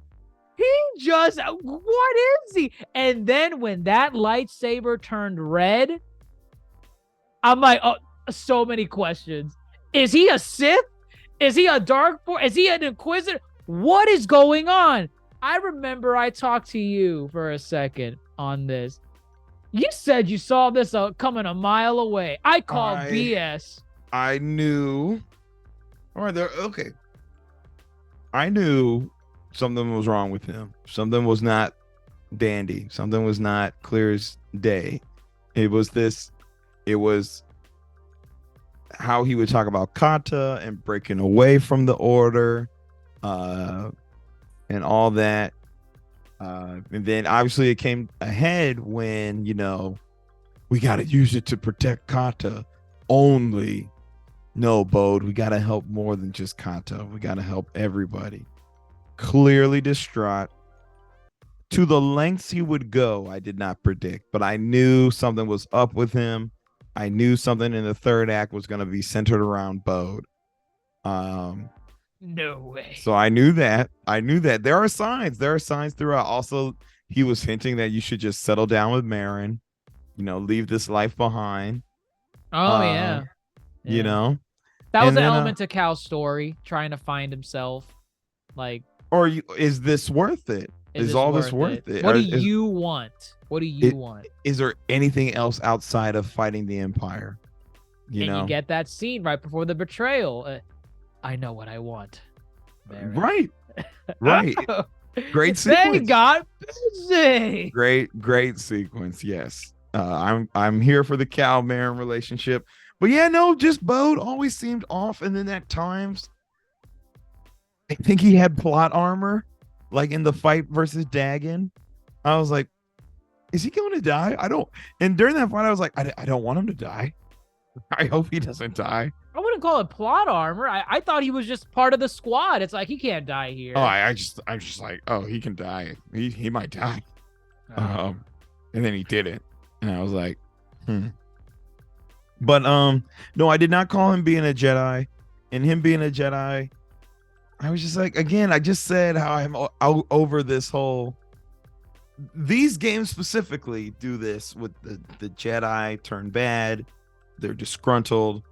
I'm over it. I need like villains outside of a Jedi gone rogue. Right. I need more. I need more. But not to take away from the sequence. The sequence is still good. It's a great sequence. It was shock, yeah. And it's not over either. It's not even over. It's not over. I think it gets better after this. I think it does get better. You try fighting Bode, overly powered. He's more powerful than you. He just has more at his disposal. Cal gets knocked out, and you get the respawn button at the top. And you're like, respawn? Oh, that was good. What? That was good. But it felt kind of God of War-ish from Ragnarok. Oh, very much. Everybody's trying to do this too. Oh God. Force the game over. Oh, it's part of the cinematic experience. Every masterpiece has its cheap copy. Sure. So you respawn, and immediately when I saw the camera turning to her back, I'm like, there's no way. Are we gonna play as Seer? And as soon as the stormtroopers came in, I said, do your work, girl. And she obliterated them. She was force slamming ships from the sky. She was activating these Jedi traps with like these boulders that knocked over AT-ATs. That was so fun. That was so cool. I love that. Just playing as Seer, being overpowered. This was really fun. I love the sequence. Same. This was fantastic. And then you crescendo into a scene where as soon as Seer got to the archives, and she's telling BD or she's telling someone to run away. Like, she's all like BD to download something, and she's like, I'll be fine. I'm like, death flag. I don't know what's gonna happen, but death flag. Amidst the disaster, never say I'll be fine. Never, because you know what's gonna happen. And as soon as the camera panned towards the door, I knew who it was. Before that door opened, I'm like, I know who it has to be. I thought it was gonna be him, but I was like, didn't they do this in the first game? But I was like, wait, this is not a different experience. Way. Well, I was like, this is different.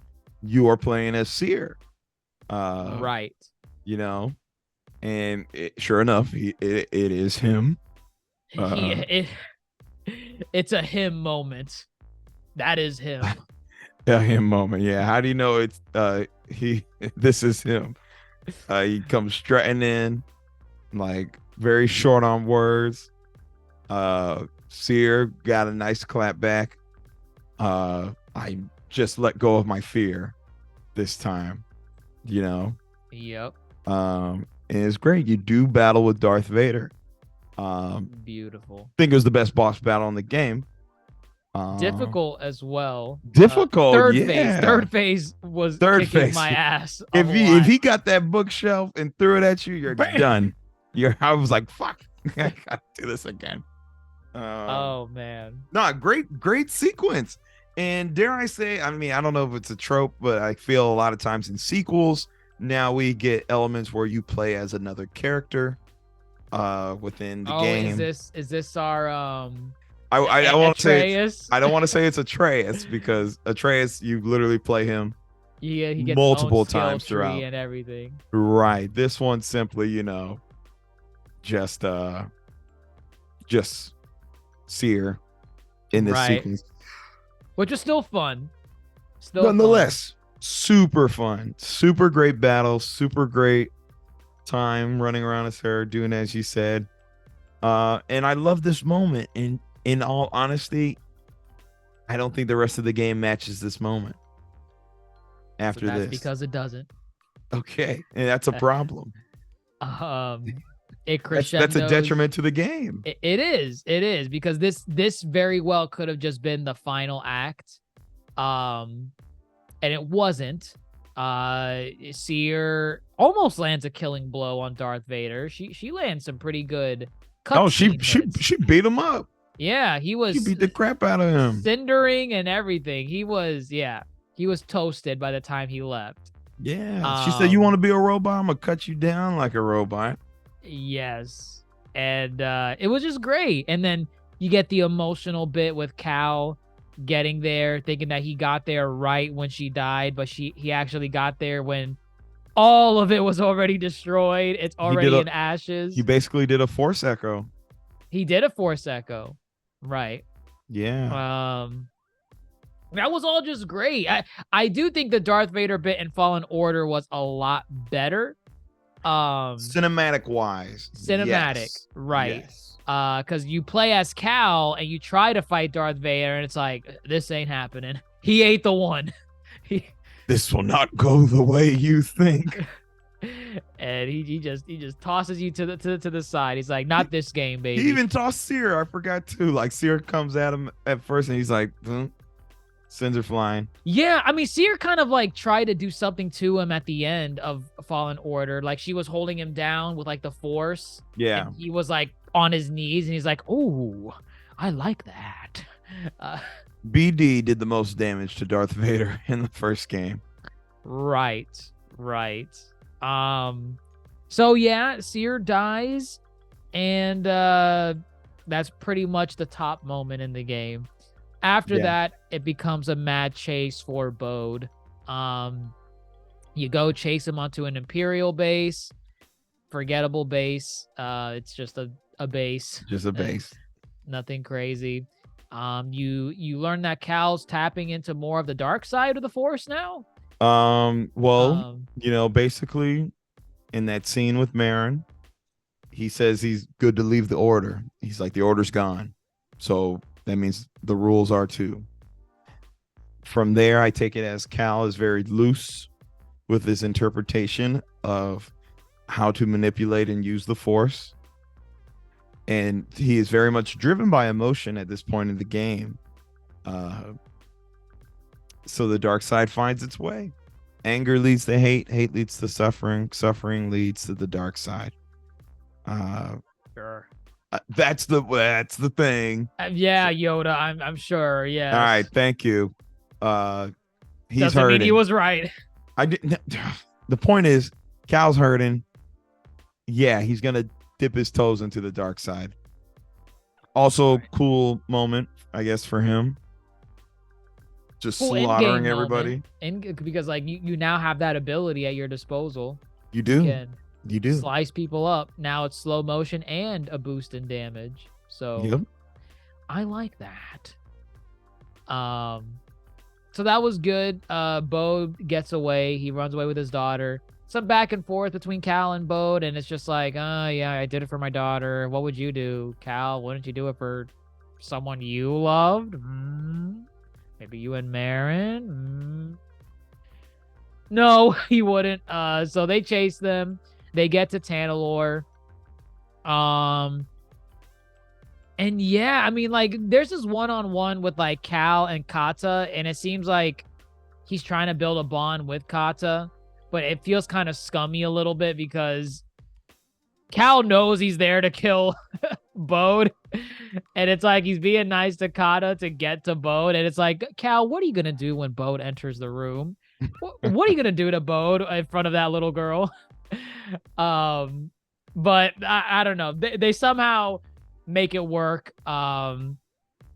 They get to Tanalorr, which another disappointment. It is this planet that was talked about the entire game. And it's not even a linear level like the other planets. It's not even an open world level like Jeddah or Kobo. It is a hallway. It is one and done. It is one and done. This planet that was talked about the entire game, bam, one and done. And you fight Bode. And Bode's using all his tricks. He's using the Force. He's using his lightsaber. He's using everything. His blaster. Grenades. This bit was kind of hard for me too. When he tackled you onto the second floor on the bottom. That bit, I think maybe not as much as Darth Vader, but like it took me like a couple tries to get it right with him. I had a much more difficult time with Vader than I did with Bode, which for me, a finale, that should be the hardest bit. Right. Very impressive if in the game the hardest boss is not the finale, but in this game I needed it to be. Right. Because I already wasn't a big fan of Bode as a betrayal, so at least make this fight super hard. Didn't really get that. Yeah. I mean, once again, Cal tapping into the dark side of the Force, trying to almost kills Bode multiple times. But he doesn't want to kill Bode. He doesn't want to kill Bode. Gives him multiple chances to say, Bode, come on, buddy. Stop it. And then you get these bits with like, this is where I really don't like the portrayal of Bode and his relationship in this game with his daughter. You get scenes where like Kata is like saying, Dad, please just let them arrest you. And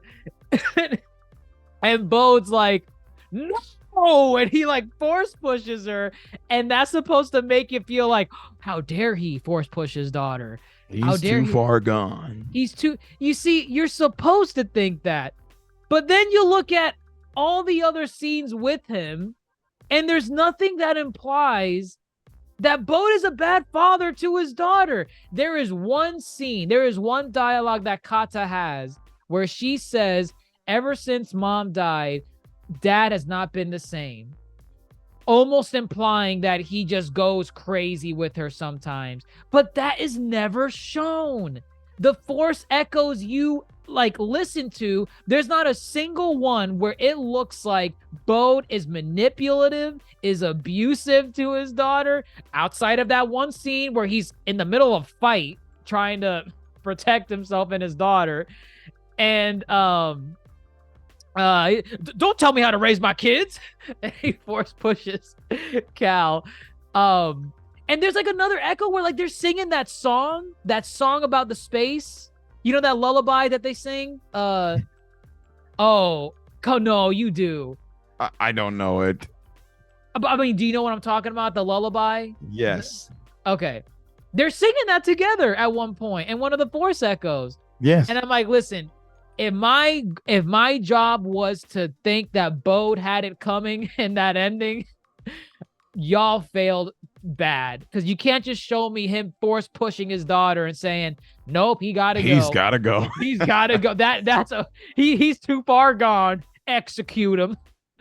It doesn't work like that, because he wasn't like that outside of that fight. So yeah, no. You kill Bode, boom boom, shoot him in the chest. Kata takes it pretty well. You know, she looks a little sad at his funeral. But for a child that just lost her only living relative, taking it very well. Taking it very, very well. Point of concern.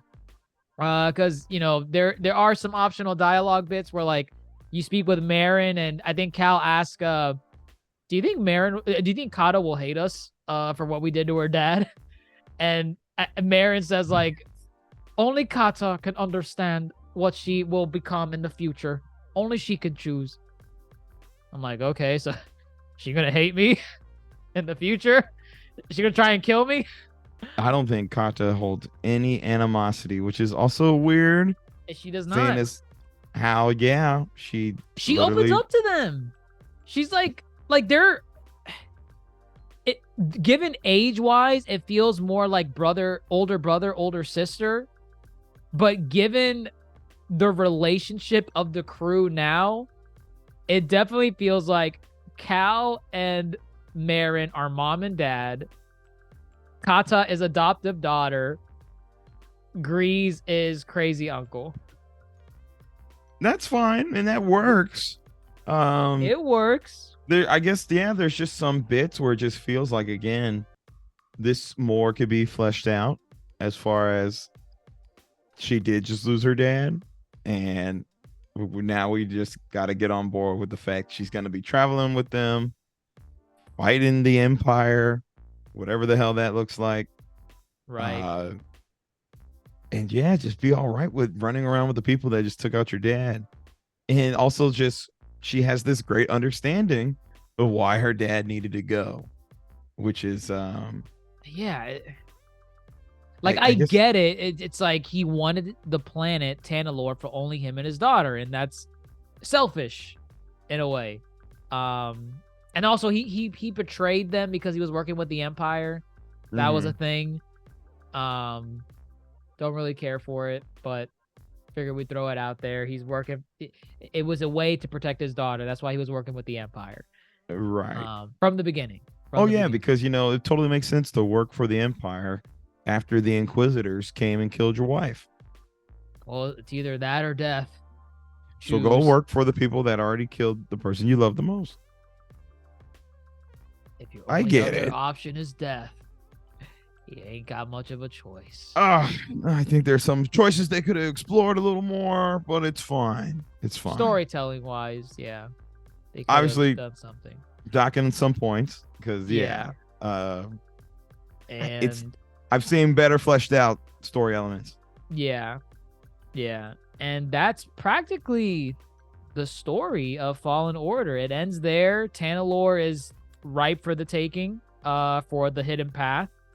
Still under How the impression, yeah, they're gonna get them there somehow. right. I would imagine I mean, they're gonna make a sequel. They left it very open to tell a story with Cal again and Marin and now Kata.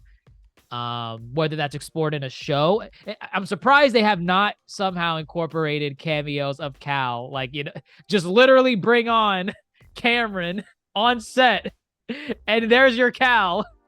There's your Cal for a live action I don't know, whatever show during this era of I Star I Wars. I think they're trying to figure out where he's gonna fit, or whether or Mm, not he even survives at certain right. points. Oh, roll Mm. credits. Survive, survive. Mm, So yeah, um, I think they're trying to figure it out. right.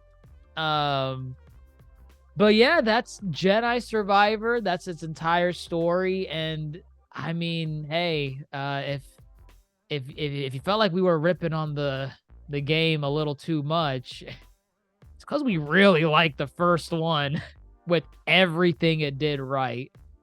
Um, like I said before, I imagine we're at this point already with scoring. I mean, I gave the first one anywhere between a 9 to a 9.5. I really, really love the first game. It was fantastic. This game's story lacks a lot of the major things that made me love the first one. And that's a problem. The gameplay is great. The gameplay is fantastic. But when you couple the performance of the game, how it runs, the frame rate chugs a lot in multiple instances. And then the story. The story is important. I feel like the story is really important and what made me a Fallen Order fan.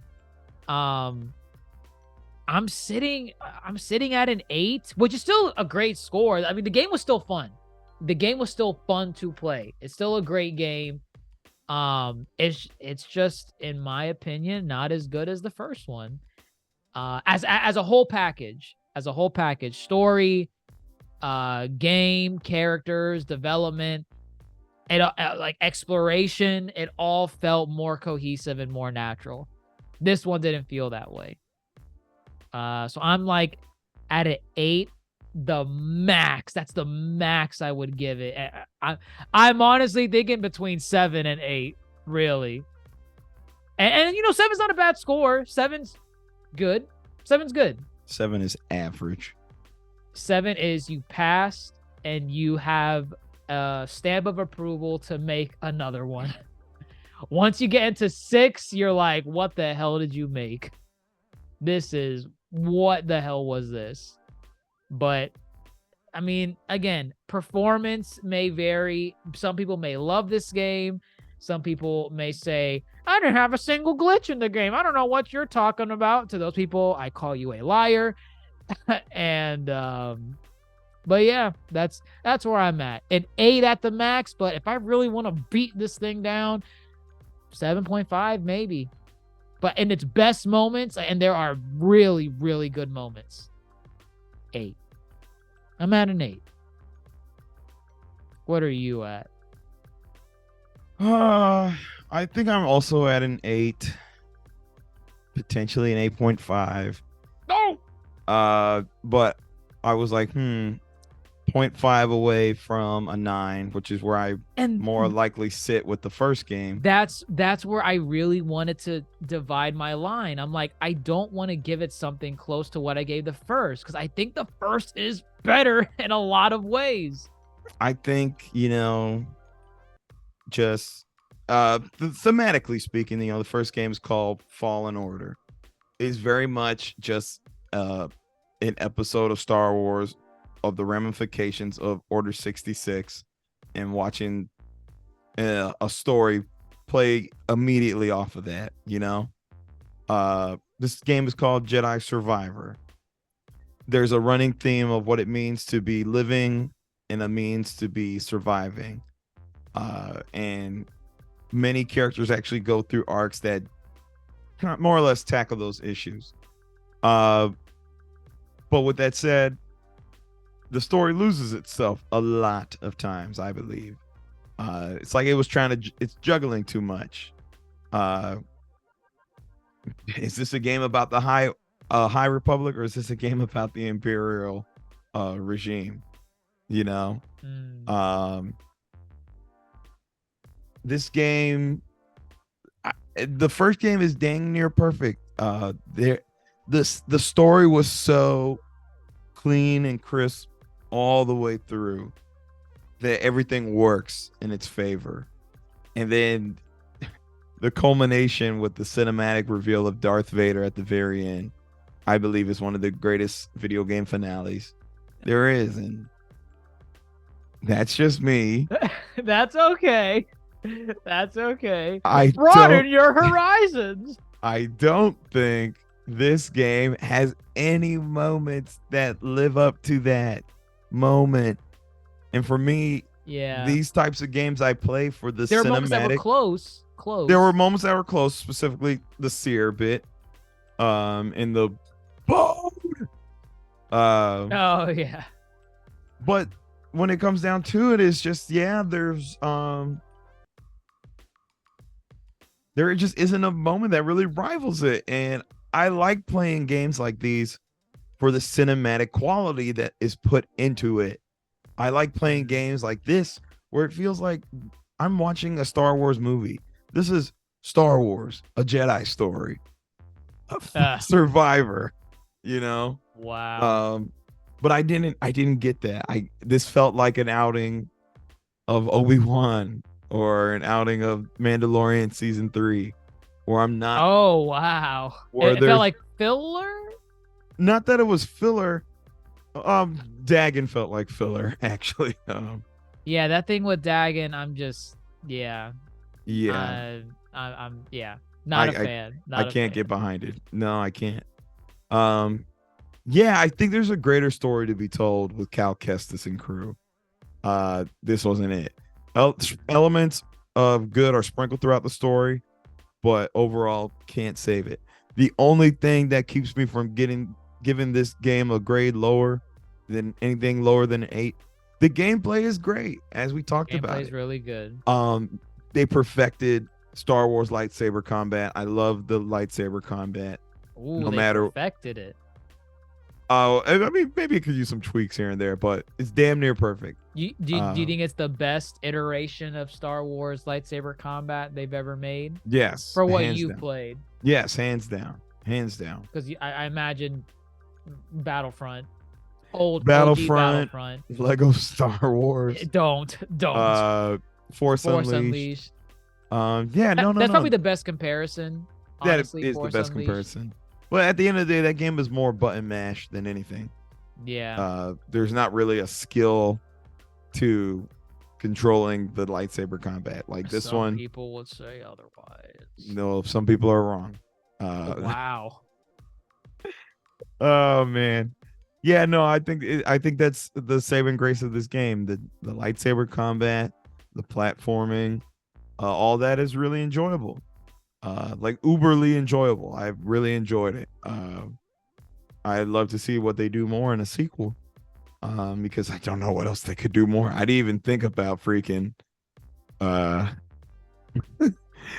crossguard, man. What are they gonna do next? What they did in Star Wars Visions Volume 1 with the lightsaber umbrella? Is that what we're going to next? Oh my! Well, that was like a samurai one, right? Yeah, it's the samurai Yeah. one. Yeah. They could. Oh my! Can you imagine Three Sword style? No. Homage? Yes. No. His mouth. Why That's not? That's dumb. Centaur, Centauri.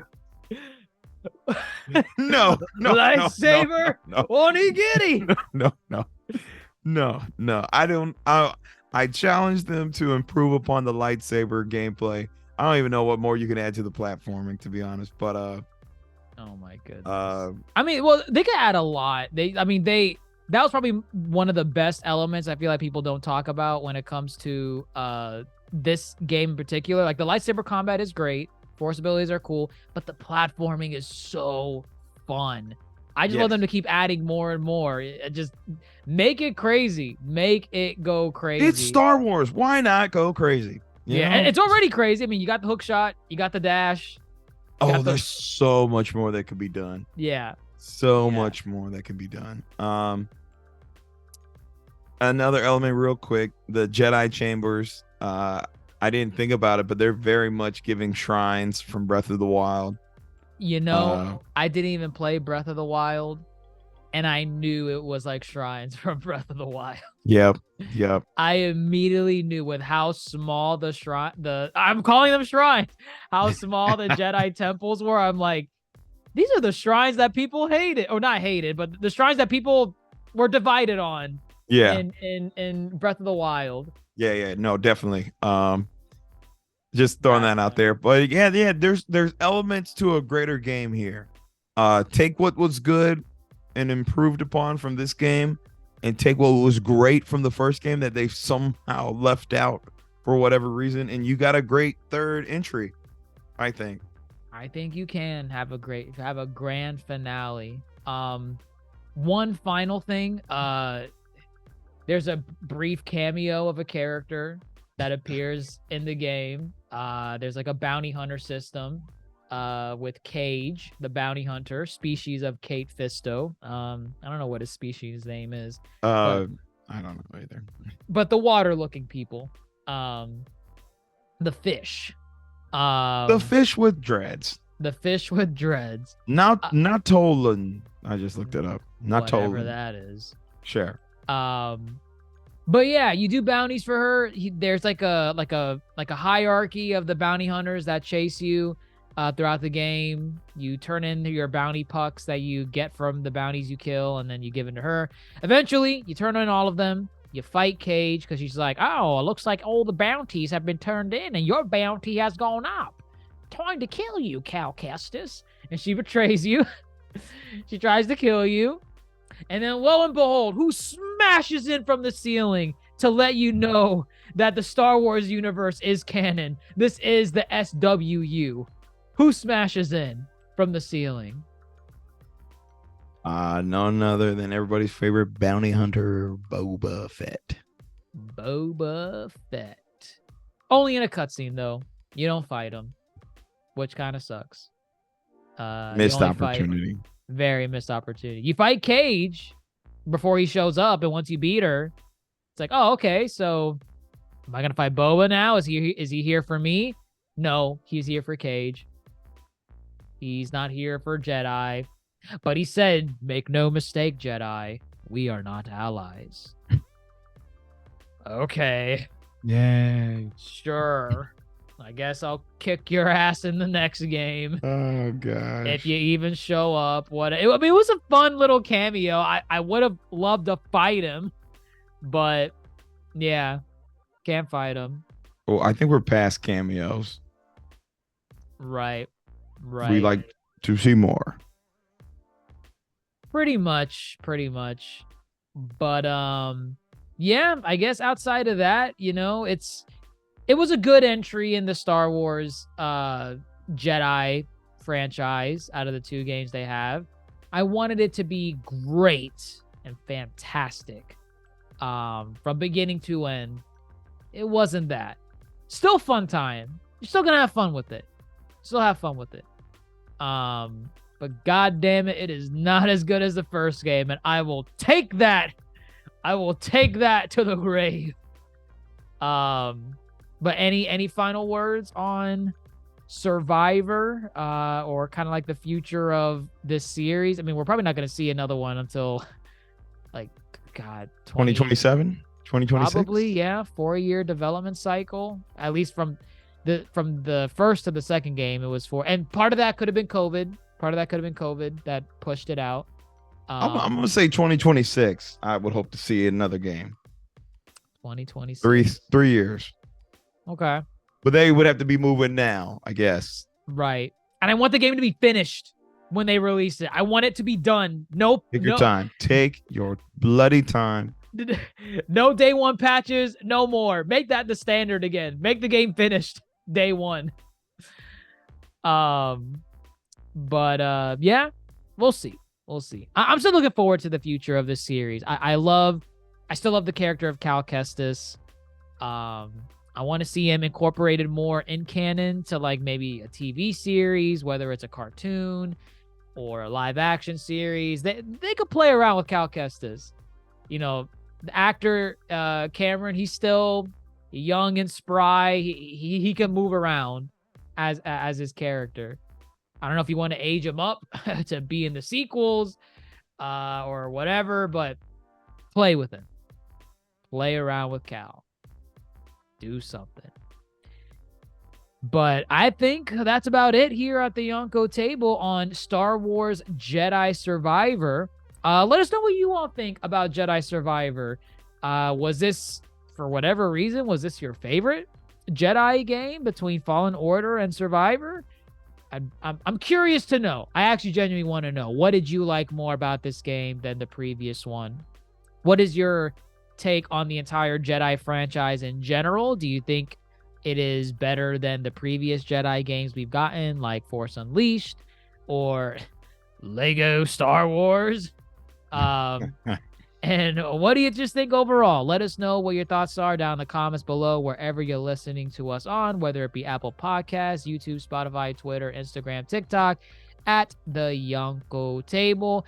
Check out the Twitch channel. That's where we've been playing Jedi Survivor live at Dr. Jace Attorney. No, we already finished it, but we're giving out YouTube shorts on the daily for our Let's Plays for Survivor. So check out the YouTube channel if you want to see more of that. I'll be sending Grandmaster Hoop my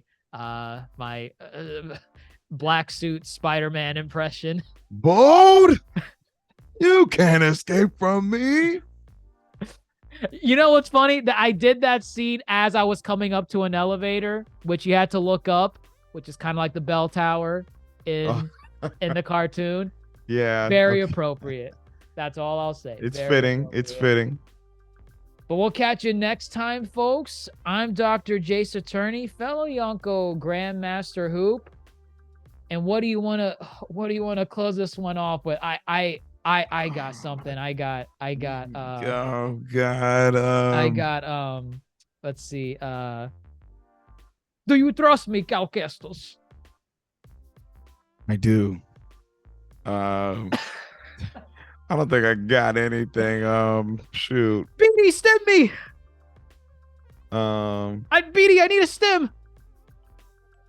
Oh God! Come on. Hold on. You got 5, 4, 3, Wait. 2, 1. Hey, Cal, it's me, Turgle. I don't Done. know. I don't know.